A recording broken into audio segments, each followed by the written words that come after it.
Imagine करो अगर कोई इंसान दुनिया की सबसे फेमस मॉन्यूमेंट को चुरा नहीं बल्कि लीगली बेच दे, और वो भी एक बार नहीं बल्कि दो बार। सुनने में ये किसी मूवी की कहानी लगती है, लेकिन हिस्ट्री में एक ऐसा शॉकिंग स्कैम हुआ था जिसने पूरे यूरोप को हिलाकर रख दिया। और सबसे खतरनाक बात यह है कि इस स्कैम को करने वाला आदमी कभी ऑफिशियली पकड़ा ही नहीं गया। ये कहानी है एक ऐसे मास्टरमाइंड कॉनमैन की जिसने लोगों के ट्रस्ट को ही अपना सबसे बड़ा वेपन बना लिया, और उसका नाम था विक्टर लुस्टिग। एक ऐसा क्रिमिनल जो सिर्फ पैसे के लिए नहीं बल्कि थ्रिल के लिए स्कैम्स करता था, और उसका सबसे बड़ा टारगेट बना था दुनिया का आइकॉनिक सिंबल इफेल टावर। लेकिन सवाल ये है कि आखिर कोई इतनी बड़ी स्ट्रक्चर को बेच कैसे सकता है, और उससे भी बड़ा सवाल, लोग इसे खरीदने के लिए तैयार कैसे हो गए। इस मिस्ट्री को समझने के लिए हमें 1920 के दशक के पेरिस में जाना होगा। एक ऐसा समय जब फ्रांस वर्ल्ड वॉर वन के बाद रिकवरी फेज में था, इकोनॉमी अनस्टेबल थी और गवर्नमेंट पर फाइनेंशियल प्रेशर बढ़ रहा था। उसी दौरान आईफिल टावर, जो ओरिजिनली टेम्पररी स्ट्रक्चर के तौर पर बनाया गया था, उसकी मेंटेनेंस कॉस्ट बहुत ज्यादा हो गई थी। न्यूज़पेपर्स में बार बार रिपोर्ट्स आ रही थी कि इस टावर को मेंटेन करना मुश्किल हो रहा है, और कुछ रिपोर्ट्स में तो ये भी सजेस्ट किया गया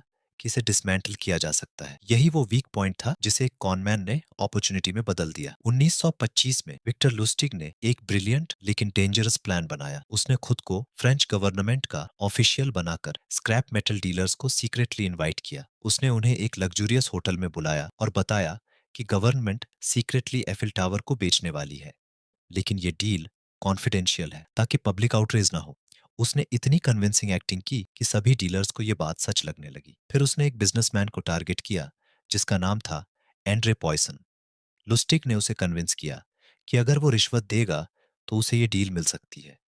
पॉसॉन ने बड़ी रकम दी और ऑफिशियली टावर खरीद लिया, लेकिन असल में उसने कुछ भी नहीं खरीदा था।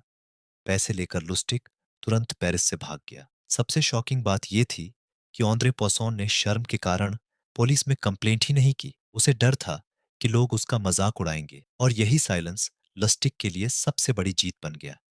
कुछ महीनों बाद जब उसे पता चला कि उसका स्कैम एक्सपोज नहीं हुआ है, तो वो वापस पेरिस आया और उसने वही स्कैम फिर से दोहराने की कोशिश की। इस बार उसने नए डीलर्स को टारगेट किया, लेकिन इस बार एक विक्टिम को शक हो गया और उसने पुलिस को इन्फॉर्म कर दिया। लेकिन तब तक लुस्टिक फिर से एस्केप कर चुका था। आज तक ये सवाल बना हुआ है कि क्या विक्टर लुस्टिक सच में इतना जीनियस था, या फिर सिस्टम की कमजोरी ने उसे पावरफुल बना दिया। कुछ एक्सपर्ट्स मानते हैं कि उसकी सबसे बड़ी ताकत ह्यूमन साइकोलॉजी थी। वो लोगों के ग्रीड और फियर दोनों को परफेक्टली मैनिपुलेट करता था।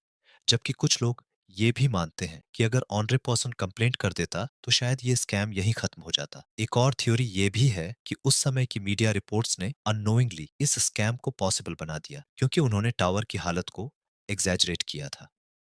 ये कहानी हमें ये सोचने पर मजबूर करती है कि सबसे बड़े स्कैम्स टेक्नोलॉजी से नहीं बल्कि ह्यूमन माइंड से होते हैं। विक्टर लस्टिग ने कोई हैकिंग नहीं की, कोई वेपन इस्तेमाल नहीं किया। उसने सिर्फ लोगों के ट्रस्ट को एक्सप्लॉइट किया, और यही रीजन है कि उसका ये स्कैम आज भी हिस्ट्री के सबसे अनबिलीवेबल क्राइम्स में गिना जाता है। क्योंकि आखिर में सवाल ये नहीं है कि उसने आईफिल टावर को कैसे बेचा, बल्कि असली सवाल ये है कि लोग इतनी आसानी से उसके झांसे में क्यों आ गए।